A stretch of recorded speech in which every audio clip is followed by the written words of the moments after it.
రేపు ఉదయం మా చెల్లి 6 గంటల పెళ్లి కూతురు చేస్తున్నారు. మీరు 5:30కు వచ్చేయాలి. అమ్మో, ఆయన ఆఫీసులు కూడా ఎలా ఒక్కరోజేగా చెప్పొచ్చేసి. ఏ చెప్పకపోతే మీ ఆయన గారు జుట్టు పట్టుకుంటారా? అదే కాదు, ఆయన దయతలిచి పెళ్లి చేసుకున్నప్పుడు పట్టుకుంటే మాత్రం తప్పేమిటో. దయతలిచి పెళ్లి చేసుకోవాలి, ఆయన నన్నే చేసుకుని తీరాలి. ఎందుకనంటే అసలు ఆయన ఎవరనుకుంటున్నా? చిన్నప్పుడు మా నాన్న దగ్గర చదువుకున్నాడు. చదువుకుంటే చేసుకోవాలందా? మామూలుగా చదువుకోవటం కాదు, మా నాన్న చదివించాడు. మీ నాన్న చదివించటం ఏంటే? తెలియదు పెట్టదు. ఆయన చాలా పేదవాడు. ఆయన చదివించడానికి డబ్బు లేక వాళ్ళ నాన్న ఆయన తీసుకెళ్లి వడ్డం మొదలు పెట్టాడు. అప్పుడు మా నాన్న ఆయన అక్కడ చూసి తీసుకొచ్చి మిగతా స్టూడెంట్స్ దగ్గర చందాలు ఇప్పించి ఆయన చదివించాడు. అలాగా ఆయన అడుక్కుని కష్టపడి చదివి పైకి వచ్చాడు అనమాట. ఏమండి ఇటు రండి. ఏమండి వీళ్ళంతా నా ఫ్రెండ్స్ అండి. నమస్కారం అండి. తన చెల్లెల్ని రేపు ఉదయం 6 గంటలకు పెళ్లి కూతురు చేస్తున్నారంట. 5:30కి రమ్మంటుంది నన్ను. మీరు వెళ్ళమంటే వెళ్తాను. ఏమండి ఒక్క నిమిషం, నేను చెప్తే వీళ్ళు నమ్మటం లేదు. మీరు చెప్పండి. మీరు రూపాయి చందాలు పోగు చేసుకుని చదువుకుని పైకి వచ్చారు. మీ నాన్న మిమ్మల్ని వడ్రం పనిలో పెడితే మా నాన్నే తీసుకొచ్చి మమ్మల్ని చదివించారు కదండి. చూసారా? అమ్మా అమ్మా ఇలారా. ఏమిటమ్మా ఏమిటి మాట్లాడేది? ఏం మాట్లాడాను? నువ్వేం మాట్లాడావు మళ్ళీ నేను చెప్పాలా? ఆయన వడ్డంగా పని చేస్తుంటే మా నాన్న జాలి తెలిసి తీసుకొచ్చి చదివించాడు, అడుగుచ్చి చదివాడు. ఇదే నేను చెప్పేది. నువ్వేగా చెప్పావు. నేను చెప్తే నేను చెప్పాను. దేశాన్ని చెప్పండి. చెబితే తప్పేంటి? సిగ్గా? సిగ్గు కాదు, నీకు చిన్నతనం. చెప్పడానికి కూడా సమయం సందర్భం ఉండాలి. ఎవరైనా ఆయన గురించి జీవిత చరిత్ర రాస్తేనో ఏదైనా చాలా అవసరం ఉంటేనో 10 మందిని చెప్పొచ్చు, తప్పలేదు. అంతేగాని రోడ్డును వెళ్ళే అందరినీ పిలిచి చెప్పాలా? నేను పిలిచి చెప్పానా? వాళ్ళే వస్తే చెప్పాను. ఎవరు వాళ్ళు? దేనికి వచ్చారు? పేరెంటానికి వచ్చిన వాళ్ళు. వాళ్ళకి పని చెప్పాలా? ఇంకా ఎంతకాలం? ఇప్పటికైనా కాస్త బుద్ధి తెచ్చుకుని ఎలా బ్రతకాలో నేర్చుకో. పిచ్చి పిచ్చి వేషాలు కట్టిపోతుంది.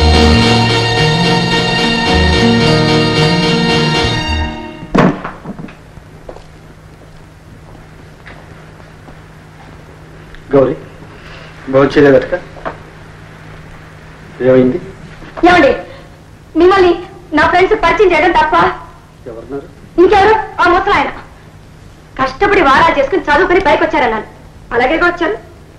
నేను అబద్ధం చెప్పలేదు కదా. అలా చెప్పడంలో తప్పేమైనా ఉందా? కాదు. మరి జీవితంలో మనిషి కష్టపడితే గొప్పవాడు అవుతాడని చెప్పడానికి నేను అలా చెప్పాను. ఆయన అలా మాట్లాడతాడేంటండి? సరే నువ్వు భోజనానికి. భోజనం కాదండి, ఆయన నన్ను తిట్టడం తప్పంటారా కాదంటారా? తప్పే. మరి ఆయన తప్పు చేసి నన్ను తప్పంటాడా? పెద్దవాళ్ళు వాళ్ళకుంటే అభిప్రాయాలు వాళ్ళకుంటాయి. పెద్దవాళ్ళని చెప్పి నోటుకు వచ్చినట్టు మాట్లాడొచ్చా? అన్నా ఆయన ఎవరు? మీ నాన్నగారేగా. నానైతే ఆయన ఉందా? ఈరోజు ఆయన అన్నారు, రేపు మీరు అంటారు. నన్ను అనవసరంగా ఎవరైనా అంటే నాకు చచ్చిపోవాలనిపిస్తుంది. సరే ఇంకేమి అనదు. రేపు చెప్పు. ఆ మాట ఆయన చెప్పమనండి. సరే నేను చెప్పిస్తాను. లే లే. మీరు భోజనం చేశారా? చేయలేదు.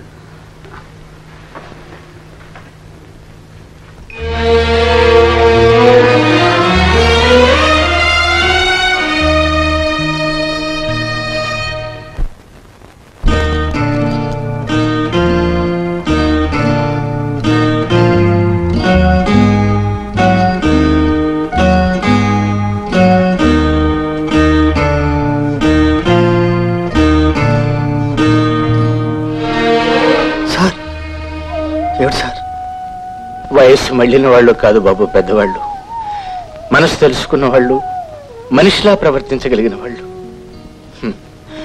విషాన్ని మింగిన భగవంతుడు గొప్పవాడు కాదు. అయిష్టాన్ని మూర్ఖత్వాన్ని లోపల భరించుకుని సహనాన్ని మానవత్వాన్ని ప్రదర్శిస్తాను నువ్వు. నువ్వు 100 ఏళ్ల కాలం సుఖంగా ఉండాలి అంతే బాబు. అంతకంటే నేనేం చెప్పలేదు.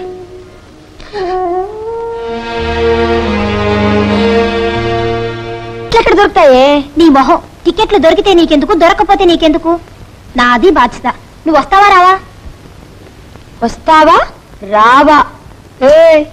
ఫస్ట్ డే ఫస్ట్ షో నేను చూడకపోతే ఆ పిక్చర్ ఆడదే. ఉందా ముసలాంత చెప్పొస్తా నేను.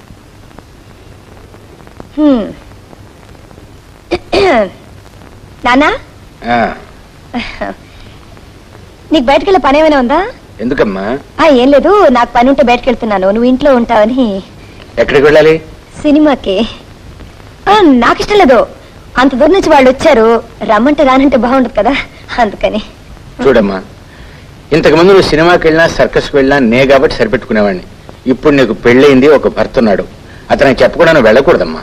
వాళ్ళకి పెళ్ళయి మొగుళ్ళు ఉన్నారు నాన్న. వాళ్ళకున్నది ముగ్గుల్లో ముద్దులో నీకెందుకు? నువ్వు మాత్రం వెళ్ళడానికి వీల్లేదు. అంతగా వెళ్ళాలనుకుంటే అబ్బాయి వచ్చిన తర్వాత అడిగి ఇద్దరు కలిసి వెళ్ళండి. అబ్బాయి గారిని అడగాలంట. అబ్బాయి గారు మీరు వెళ్ళండి, నేను రావట్లేదు. అబ్బాయి గారిని అడగాలంట. సార్, టికెట్స్ రిజర్వేషన్ చేయించుకున్నావు, ఈ ఒక్కసారికి దాన్ని పంపించండి. మళ్ళీ దాన్ని ఎప్పుడూ తీసుకెళ్ళను సార్. అవునా, ఈ ఒక్కసారికి పంపించు. సరే వెళ్ళండి. నాన్న, పొయ్యి మీద పులుసు పెట్టాను, ఏమనుకోకు, కాస్త దింపేసే. పదండి నాన్న, ఉప్పు చాలపోతే వేసేసాయి, మర్చిపోకు. ఏవమ్మా, నిజంగా లేవని చెబుతున్నానుగా. ఏమండి, 5 టికెట్లే కదండి, ఎలాగో అడ్జస్ట్ చేయండి. ఏమా హౌస్ఫుల్ అయిన తర్వాత వచ్చి టికెట్లు అంటే నేనేం చేయను? ఏమిటండి మీరు, ఏ ఇన్కమ్ ట్యాక్స్ ఆఫీసర్, ఏ పోలీస్ ఆఫీసర్ వస్తే ఈ హౌస్ఫుల్ బోర్డు చూపించి తిరిగి పంపించేస్తారు వారిని? వాళ్ళంటే తప్పదు, 4 కుర్చీలు వేసి కూర్చోబెడతా. అలాగే 5 సీట్లు మాకు వేసి మమ్మల్ని కూర్చోబెట్టండి. ఏంటండి అదేం కుదరదమ్మా, పై ఆఫీసర్లు వచ్చే మమ్మల్ని పట్టుకుంటారు. నువ్వు వారి మధ్యలో ఆయన ఇస్తానంటుంటే, ఏమండి అంత పెద్ద హాల్ ఉంది కదండి, మమ్మల్ని కూర్చోబెట్టకూడదండి ప్లీజ్. అమ్మా వీల్లేదు, ఇంకొక షోకరా నేను ఇప్పిస్తాను. మాకు తిరిగి వెళ్ళడానికి కుదరదండి, కావాలంటే నేలలో కూర్చొని సినిమా చూస్తామండి మేము. నేల కూర్చుంటానండి. కర్మ కర్మ. 4 కుర్చీలు వేసి కూర్చోబెట్టు. వెళ్ళండి. చాలా థ్యాంక్స్ అండి. ఆఖరికి ఇలా తయారయ్యారు. నేను చెప్పలా సినిమా చాలా బాగుంటుందని. పాటలు కూడా చాలా బాగున్నాయి. పిక్చర్ చూసారా?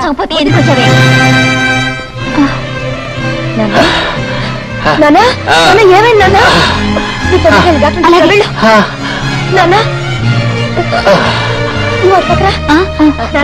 లోపలికి వెళ్దారా? మీరు చెప్పిన అన్ని చోట్లకి ఫోన్ చేసామమ్మా, ఆయన ఎక్కడా లేరు.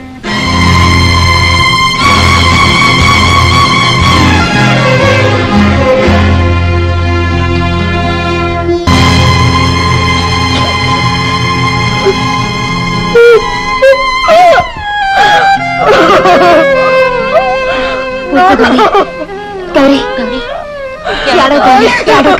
గౌరీ, గౌరీ, ఊరుకో, ఊరుకో గౌరీ.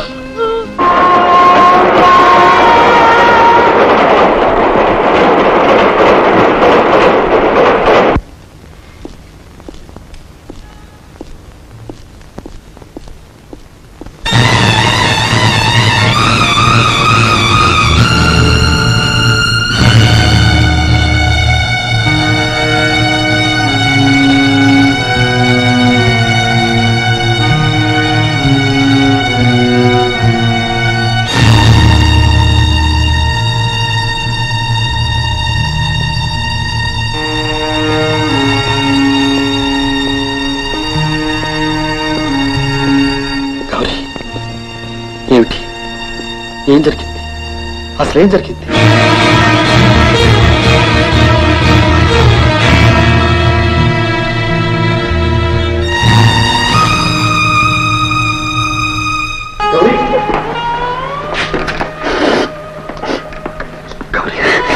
ఎలా పోయారు? ఎలా పోతే నీకెందుకులేండి. అదే మాట గౌరీ. అవునండి, ఎలా పోతే నీకెందుకు, ఎవరు పోతే నీకెందుకు. మీ ఇష్టం వచ్చినప్పుడు వెళ్తారు, ఇష్టం వచ్చినప్పుడు వస్తారు. మీరు చాలా అవసరమైన పని మీద వెళ్ళారు. భార్య అవసరం కాదు, ఇల్లు అవసరం కాదు, భార్యతో చెప్పి వెళ్ళటం కూడా అవసరం కాదు. చెప్పే స్థితిలో కాదు గౌరీ నేను వెళ్ళింది. ఏమిటండి, భార్య కూడా చెప్పకుండా వెళ్లాల్సినంత రహస్యం ఏమిటంట? నేను వెళ్ళుండకపోతే ఒక జీవితం నాశనం అయిపోయేది. ఆ జీవితాన్ని ఉద్ధరించారుగా చాలు. మా నాన్నగారు ఉంటే మీకే, పోతే మీకే. గౌరీ ఏదో చదువుకున్నవాడు, బుద్ధిమంతుడు, సంస్కారం ఉన్నవాడు, చిన్నప్పటి నుంచి మా ఇంట్లో తిరిగాడు. నేనంటే దేవుళ్ళకి నెత్తిన పెట్టుకున్నవాడని ఆయన అనుకుంటే నేను నిజం అని నమ్మి మిమ్మల్ని దేవుడు అనుకున్నానండి. ఈ రోజు ఆయన పోయినప్పుడే రానివారు, రేపు నేను పోతే మాత్రం వస్తారని. నాకు తెలియదు గౌరీ, తెలిస్తే రాకుండా ఉంటానని చెప్పు. ఎలా తెలుస్తుందండి? అసలు మీరు ఎక్కడున్నారో తెలిస్తేగా ఏం జరిగిందో మీకు తెలియపరచడానికి. మీ పాటికి మీరు పోయారు, ఆయన పాటికి ఆయన పోయారు, మిగిలింది నాకు నేనేగా. నా బ్రతికింతేనండి, నా బ్రతుకు సారీ. ప్లీజ్